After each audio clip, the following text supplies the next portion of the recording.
Welcome back to Room 1-on-1 from the Homeboys, and it's another Champions League edition. Celtic are on the road again, hoping to clinch the playoff places at least. But before I introduced our host on the evening, Croatia's champions Dinamo Zagreb stand in our way. So let's have a wee look at our opponent first. Born on the 26th of April 1911, making them 113 years old, a Zagreb football club was established, named HSK Grandački, translated as the first Croatian citizens club, using the city colours of blue as the main strip and the checks of Croatia for the badge. The club were a huge success, but a decree by the new communist authorities of Yugoslavia, the club was disbanded after the World War II. Only 3 days later, a new sports society was established, FD Dinamo, and the football side basically incorporated most of the foundations of Grandački. Players, members, strips, colours, badge and nickname, and basically becoming a continuation of the previous club. The club, as of today, is officially known as Grandački Nogometni Klub Dinamo Zagreb. Dinamo Zagreb Citizens Football Club. So, Dinamo in all guises have been major name and serial winners, winning 5 titles in the Kingdom of Yugoslavia League, then only 4 titles in the SFR Yugoslavia. Since Croatia's independence, however, they have a total dominance. 25 league titles, 17 Croatia Cups, 8 Croatia Super Cups, all 3 a record for the country. Last season's champions win was the 7th in a row and the 18th in the last 19 seasons. The current stadium is the Stadion Maximia and currently holds 25,912, which you have watched any of highlights of late. You will notice a giant empty stand, the Eastern Stand, which has a capacity of 9,514, and that was deemed unsafe after the 2020 Zagreb earthquake and has since been closed. The club has attempted to redevelop the Maximia, and as of December 2023, it seems that land disputes have been resolved, allowing movement. So, it's with that, I am absolutely delighted to welcome Croatian football expert and football fan, Lovre Nikolic, to the show. Well, Lovre, how are you, pal? Yeah, I'm great, Scott. Thank you for the invite. Thanks for accepting the invite. Lovre, it's tradition on the show for new guests to kind of introduce us and tell us a wee bit about yourself. Tell us about the Twitter stuff and generally yourself. Yeah, so I mean, just 19, just started uni this year. Been doing the Twitter thing for 5 years now, 5.5. My God. Wow. Yeah. 14-year-old? Jeez. Yeah, 40-year-old. The 40-year-old me decided, because I saw nobody was doing like Croatian football in depth on Twitter. Like there was Croatian soccer, but they're from America and they're not doing like the league. And I saw, right. My 14-year-old self thought, yeah, I can do it. Where are you based? I am from Ploče, but right now I'm in Dubrovnik for uni. Dubrovnik for uni, yeah. Yeah. And then, what's your team? My team is Dinamo's rivals, Hajduk, who just beat them. Hajduk. I was at a Hajduk game. Well, we could call it a game, the European game where they exited Europe there just recently. I was at that game. It wasn't the best advert for the league. It wasn't. I almost went to that game as well. Thank God I didn't. We booked to come over. We were invited over by a friend, and we were going to. And he promised his split was this fantastic city, which he was totally correct. But we had a fantastic time. But we arrived on a Thursday, and we went to the game on a Thursday. And, it was. So that was your first impression. This is what I'm going to say. So I'm here to be taught, but a good result of the weekend. But we'll come back to the point anyway. So the next tradition, Lovre, is that we basically have a wee look back at last season. Now that I know you're not a Zagreb fan, we'll fly through this.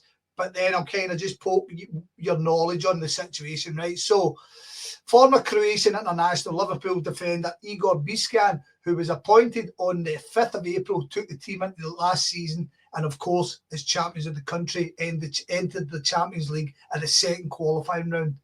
The season opened with a derby double in the Croatian Super Cup. A 1-0 win was enough to dispose of Hajduk, but a week later in the league opener, a 2-1 reverse would show Hajduk's own intent.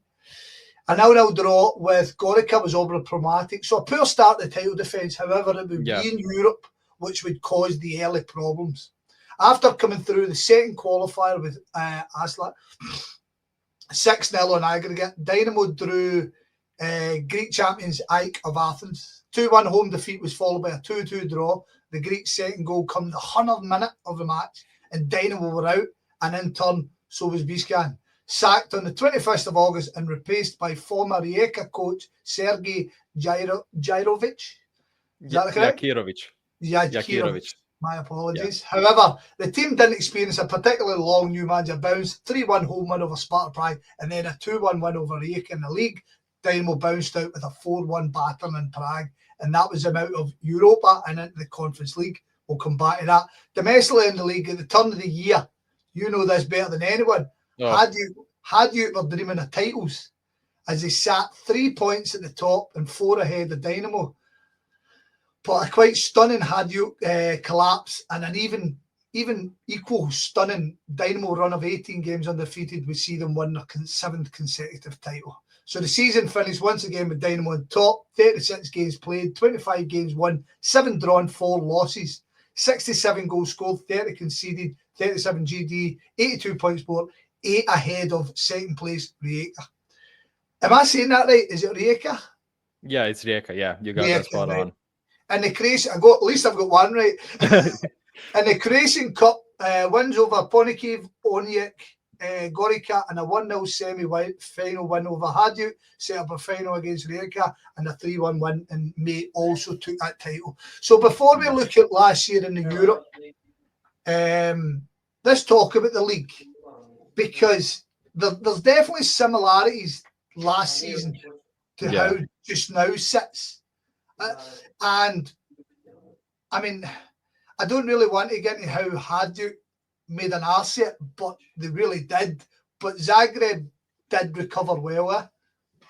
Yeah, so I mean, last season, it's pretty much the same thing. Dinamo is now playing on 2 fronts. Meanwhile, everybody else is just playing the league, right? And the cup, and when the cup comes on, but the cup for now is still you're playing lower tier sides, so it's easy for the big sides to rest players and be fully fit every week. Well, Dinamo has to play Champions League, obviously, and they're going full front on both sides, and it's showing because they're 7 points behind, right? And against Hajduk, who's currently top of the league. But last season, as soon as they ended their European journey in the Conference League, when they lost to it was Real. They beat Real Betis. They lost to PAOK. They lost to PAOK.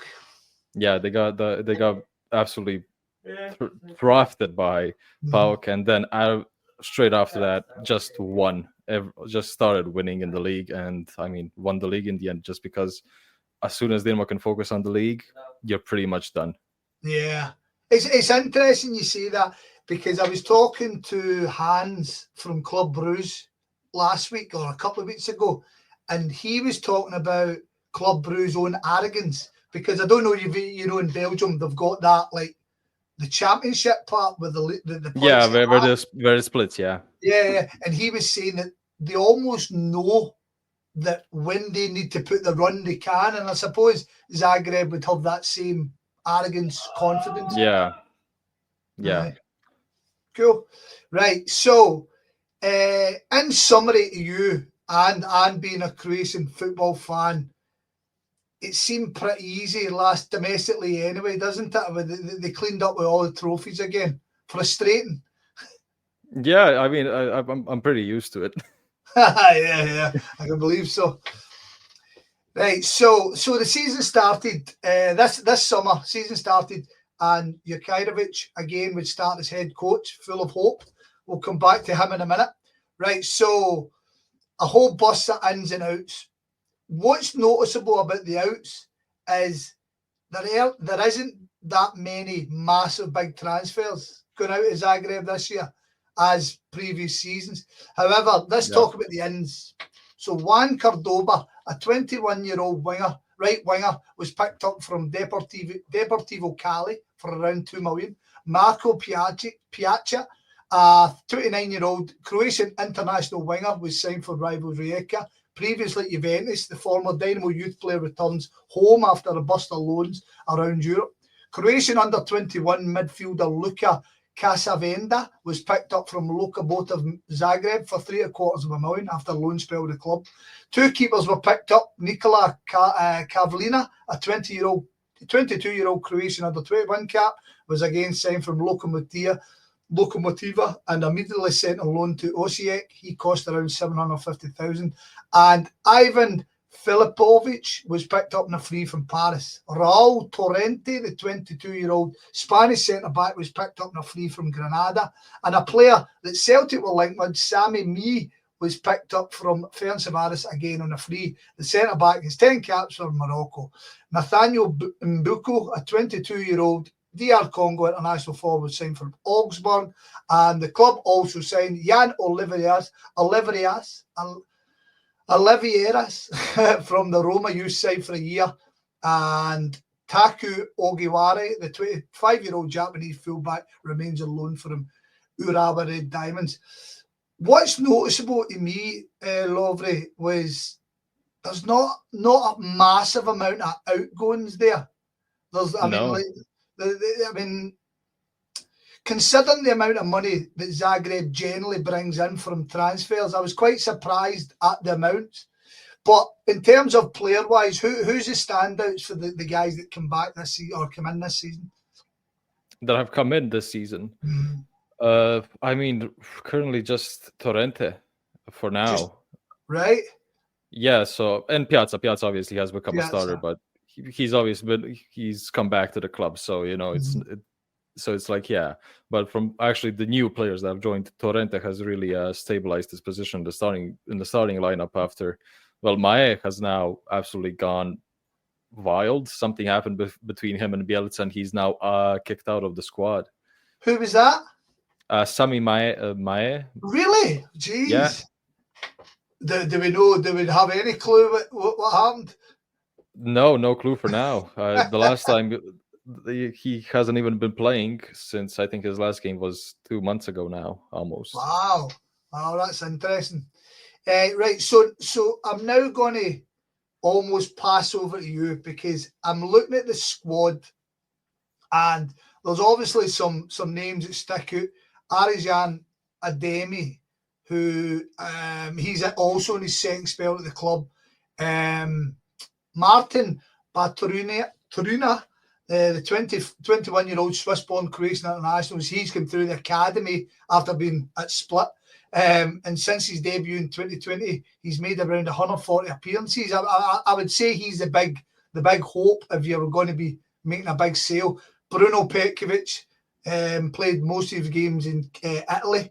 He's a main striker. But Sandro Kuljanovic, he was in the youth team but joined Legia, and he's just made his way back. But so tell me about the stars in the team. Tell me about the young guys coming through. Who are the biggest names within the squad just now?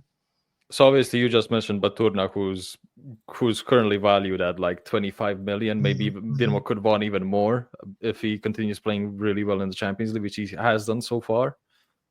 Bruno Petkovic, obviously, and Petar Sucic, who's stepped up this season, has obviously played his first games for the Croatian national team this year and scored his first goal against Poland a month and a half ago.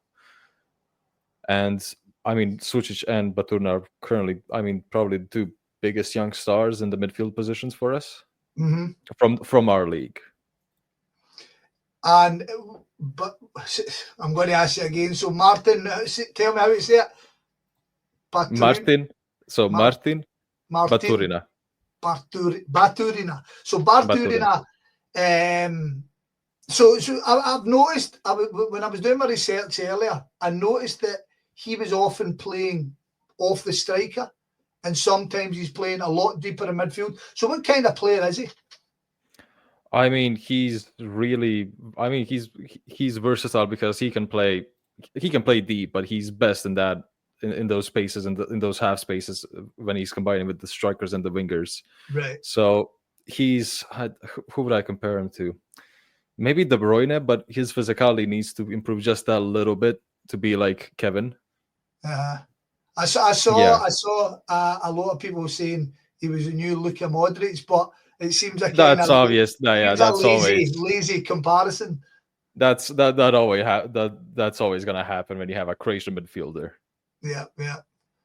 So, well, not yet a Prozinecki then. We'll go with that. He's a bit out of your. Could be, yeah.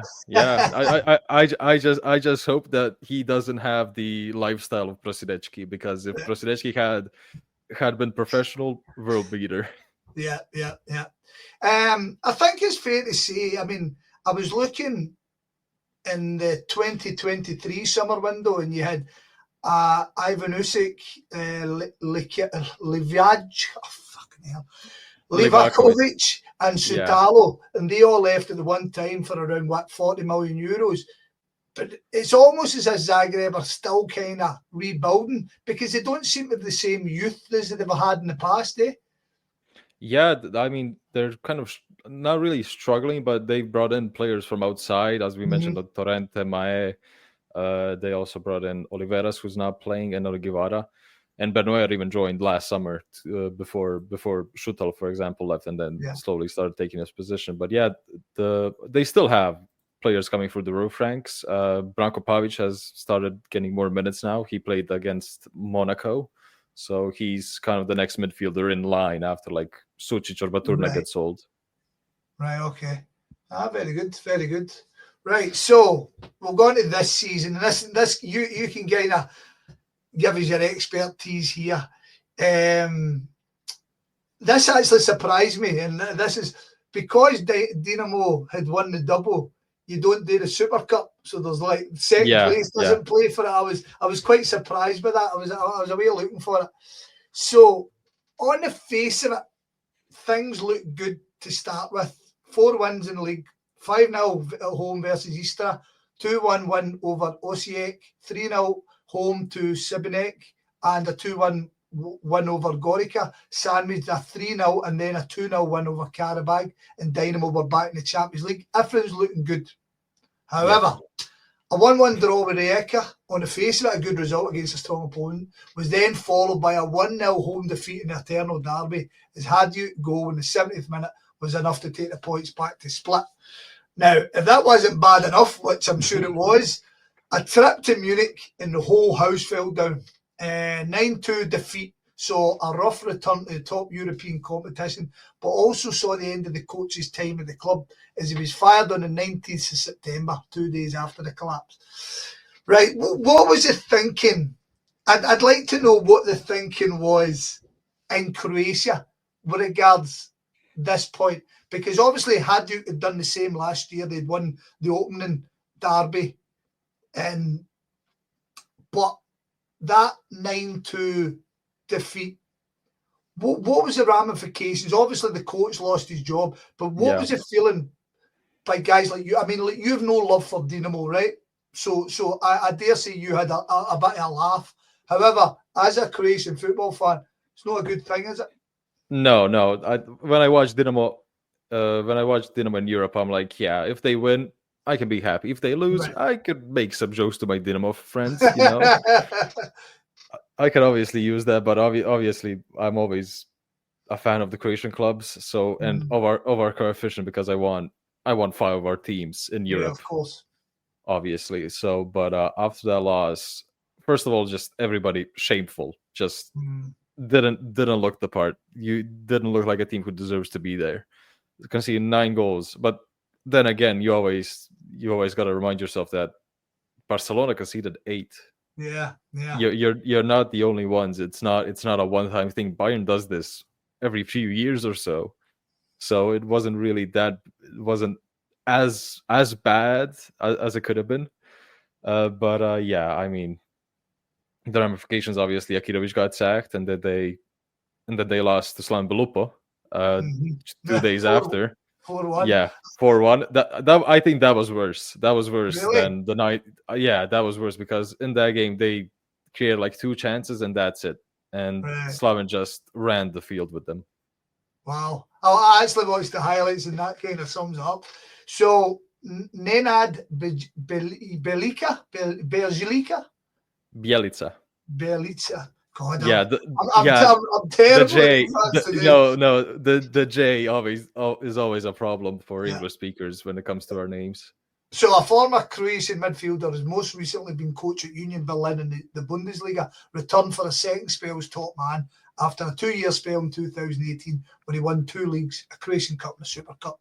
So it's fair to say the new man's kind of seen an upturn of results until recently.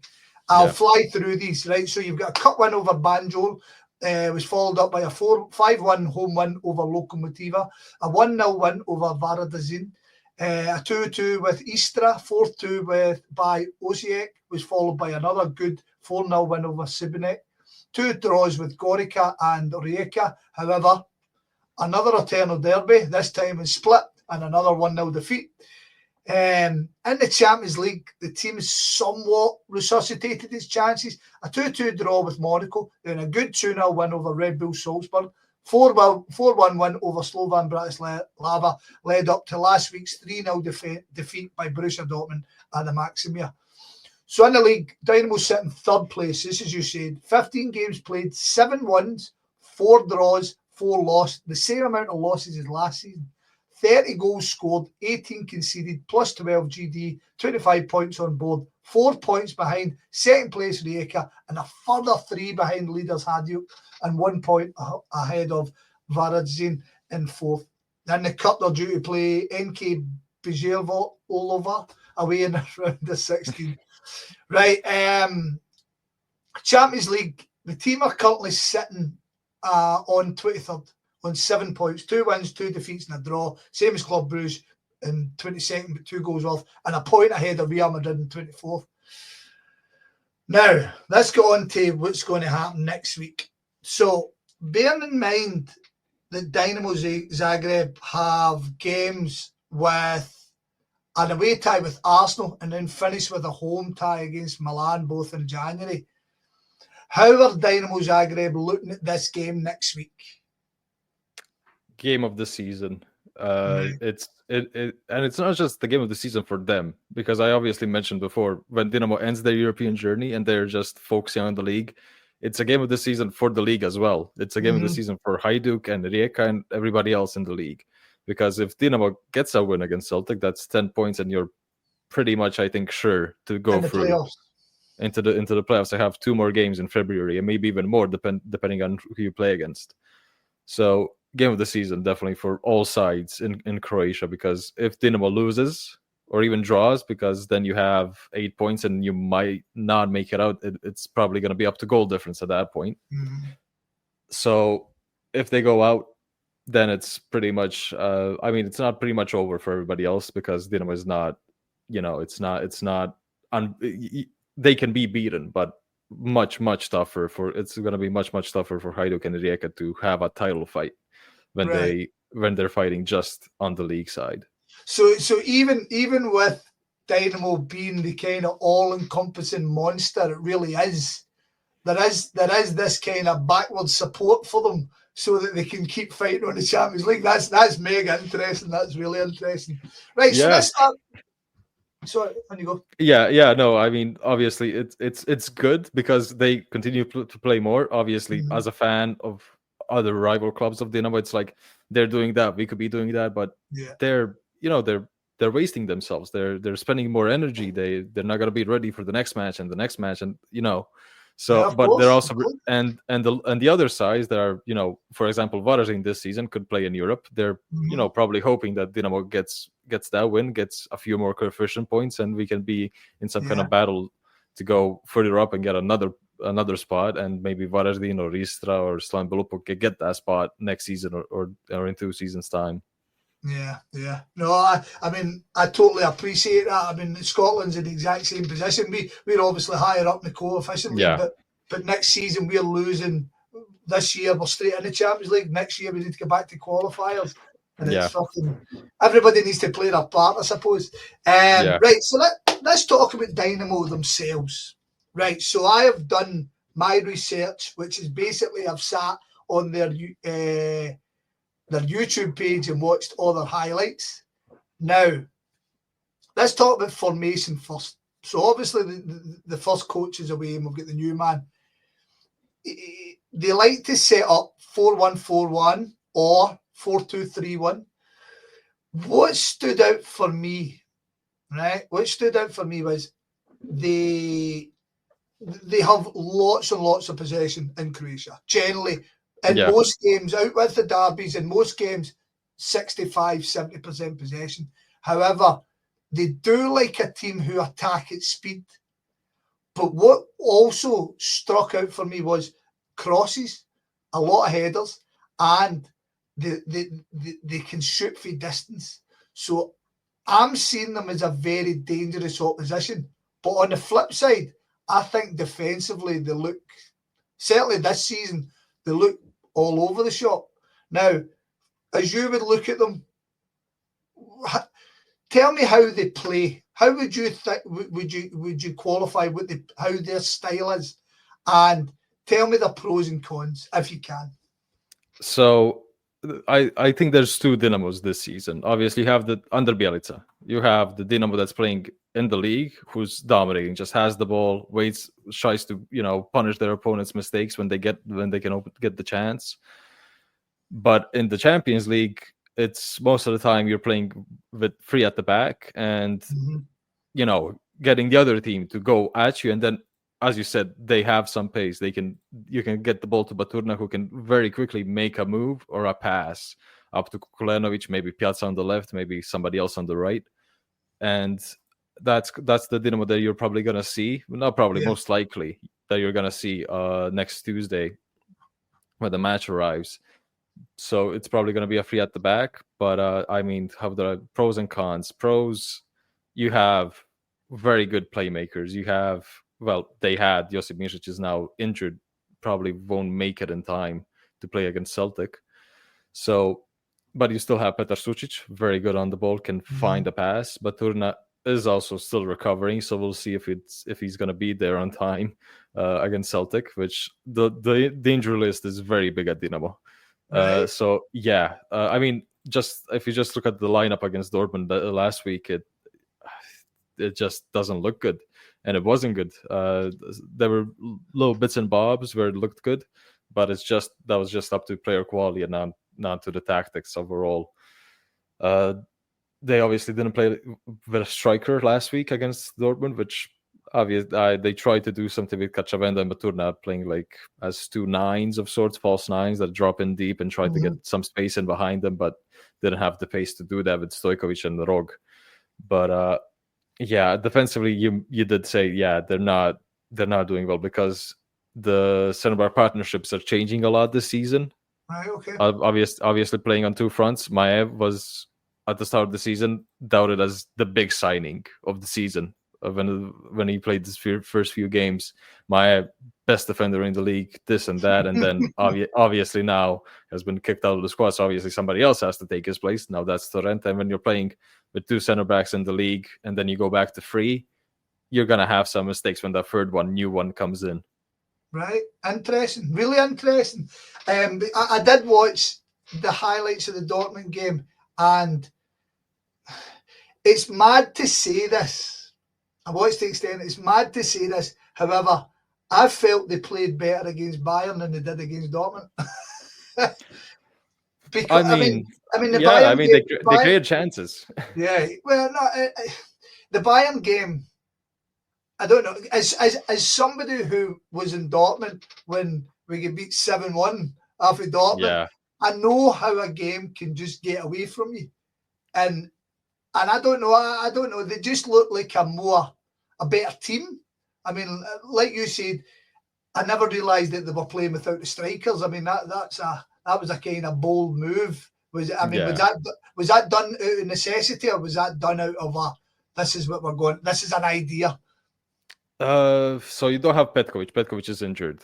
Most likely out for this month. He's probably going to be back in January, but that's another topic. So obviously not there for Celtic, almost 100%.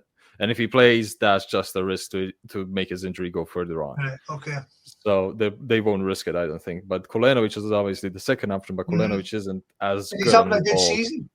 Yeah, he's having a very good season, but he's not as good on the ball. Some of his Yeah. touches are very poor, and when he's isolated, it just makes those mistakes even more evident. Yeah. Yeah. It's interesting, even in the league where they generally are so dominant. I do feel. I mean, I'm watching their attacks and I'm seeing danger, and I'm seeing Yeah. danger because even if you sit deep and the quality to hit long shots is quite stunning, but defensively, every game there seems to be one or two really bad mistakes. Like glaringly obvious mistakes where two players have ran into each other, and it's something I'm looking at just now, kind of going, we'll get chances. You'll definitely get a chance or two. I mean, every other team has gotten a chance. Slovan Bratislava, who's probably the worst side in the Champions League, got a chance and they took the lead, but Dinamo obviously recovered and kind of let Slovan take the ball, and they probably weren't used to that in that kind of setting, in a Champions League match to be kind of dominating. They obviously Dinamo paid their mistakes and scored 4. Yeah. I thought, slow. Well, we had our own experience of Slovan as well, 5-1. So no, it's interesting because I look at the history between the clubs. Not that it really matters now, but Celtic have played in the Maximir 3 times, 3 defeats, and I think we're a lot stronger than points. And I'm looking just now and I'm thinking maybe we've got Zagreb at a decent time because of the injuries, because of the form. I mean, would you agree with that? Absolutely. You probably have the best chance to win the game, which obviously kind of pains me to say because I want to see Dinamo play in the knockout playoff and maybe face even Real Madrid or Man City, who's not having a great season as well. Yeah. But yeah, I mean, the injuries is just a big list. I mean, there's so many players missing. In the next game against Slaven Belupa on Friday, they're missing two furthermore players because Rog and Ristovski are banned. Suspended. Yeah, they're suspended. But then you don't have your main goalkeeper Nevistic, so you have to play Zagorac, who's 34, if I'm remembering correctly. No, 37. Oh my god, even older. But he's doing a good job. Yeah, so Zagorac is 37, but he's doing very good for a 37-year-old in goal. He's really fit, but you're obviously missing Nevistic in goal. You're missing Misic and Petkovic, and even now Sucic. So it's not looking good because Sucic has obviously gotten injured. So that midfield is really showing its cracks, and it showed against Hajduk this past weekend. Yeah, I watched the highlights. I think, unlike the first game away, I think Hajduk were good for the win. I mean, for everything I've seen, and that was good to see because generally when their defeats, and this season in Zagreb's defeats, generally they deserve them. It's not as if they've been unlucky, but they've obviously won the games they won. I mean, the game they played against Red Bull Salzburg get the man sent off and stuff like that, but they still looked the better team. They looked the more cohesive team. Whereas I don't know, they don't seem to have a lot of fight in them just now. Would that be right? I mean, when you're bad form, that's always gonna happen. Yeah. But at the same time, when you see like what was the match? They beat RB Salzburg, I think, and then they 2-0. Lost. Yeah, they beat and then they lost to Osijek 4-2. And you can see in that match after the first 20-30 minutes that the players just probably weren't up to it. Yeah. Because obviously that win against Salzburg was Dinamo's first away win since '99 of the Champions League. Right. Yeah, Jeez. So you go from that big performance, that big away win in the Champions League, and then you gotta play Osijek in the league, and you're like, okay, let's play for 20-30 minutes, get something going. And Osijek did a really good job in that match. Dinamo was very good for the first half, but after that, Osijek just took control and beat them 4-2. I mean, I'm forgetting to even mention the Monaco the Monaco game. They were 2-0 up. I mean, the weather looked horrendous. But, I mean, to be 2-0 up and then from what I remember... from whatever, 2 mistakes again. From what I remember about watching the highlights was Monaco attacked and Dinamo were very good at counter-attacking. And I do wonder how Celtic will play. But so coming back to the game next Tuesday, bearing in mind you've already suggested that you think they'll be going for 3 points. This is the one out of the 3 games left. Of course, this is the game. This is the one. This is a big one. How do you think they'll approach the game? Do you think it'll be a 3 at the back? Do you think it'll be a more attack line? Do you think it'll be an attacking performance from them? I think it will be a 3 at the back because you're missing very key opponents in the attack. Yeah. You're missing Petkovic. If Baturin doesn't play, then that's just, I don't know what's going to happen with the formations and the tactics, because you're going to miss Petkovic, Baturin. You're going to miss your main 2 attacking outlets. You're going to miss Petar Sučić, Mišić maybe even. So you're missing essentially the best midfield. You're going to be missing it because that midfield really holds everything together. Mišić gets the ball and just dictates the tempo. Sučić can make a run, can go up forward. He's an 8. He can do anything. He really, I mean, that goal against Monaco, wow. Yeah, and Baturin, I mean, I don't want to speak on Baturin anymore because it'll probably get boring because of how good he is. So if Baturin misses, I don't know what's gonna happen with the lineup. Cacciavenda and Stojkovic are very good players, but they haven't played for a long time. Cacciavenda suffered 2 ACLs back to back, right? And I mean, it's obviously gonna take time to recover. And this weekend he played against Hajduk in the internal derby, and he had some good spells, but everything in his end product just didn't look good. A cross, a try and make it some through pass just wasn't on it. Okay, right. So we're on the kind of home straight here. I'm going to put you on the line here. Right. Let's say that the guys that are doubtful will make it. Tell me what you think their formation will be. Tell me how do you think they'll go at it. And then tell me what do you think the score will be. So if Baturna makes it for the match, I think it's gonna be a 3 at the back. Definitely, I think it's gonna be a 3-5-2 of sorts, something in maybe 5-3-2, however you want to look at it. Yeah. It's probably gonna be that. So, and the lineup is probably going to be. Do you want me to say the lineup that I think it's going to play? Go for the lineup you think it'll be. So Zagorac in goal, Teofil on the right, Bernoer in the middle probably could. So if Dinamo doesn't play a 3 at the back, Bernoer could play as a 6, which I don't really like. When I liked it when they play against Hajduk this weekend. I saw Bernoer at the 6. I liked it when I saw that, but speaking of against Celtic, I wouldn't like to see that again. So if that happens, Bernoer is probably going to be at as a 6. Replacing Mišić and Sučić. Torrente is going to be on the left. Ristovski is going to be on the right. And he's going to be fresh off because he's obviously suspended for Friday's match. So he's going to be completely fit for Celtic. On the left, see Ogivara.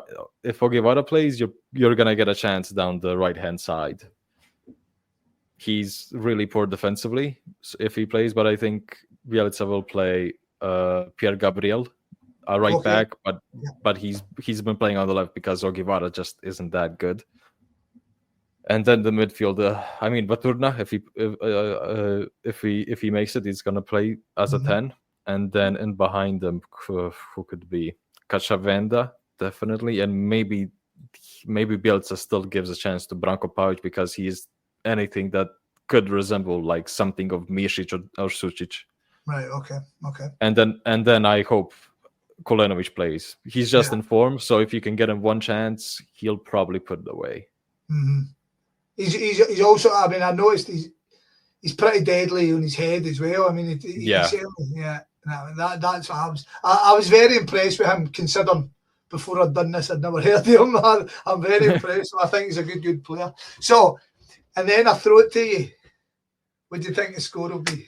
Oh, if Paturna plays, I hope that Dinamo can get it done. So I'm gonna obviously, whenever I do this, I give one from the heart, one from the head. Yeah. So subjectively looking, I think Dinamo could win it 2-1 if Paturna plays, and everything just needs to click on that day because it's the game of the season, and the players will definitely. You're gonna be fired up. You have a chance to play a knockout game in the Champions League. Everybody's gonna be fired up, every single player and the fans.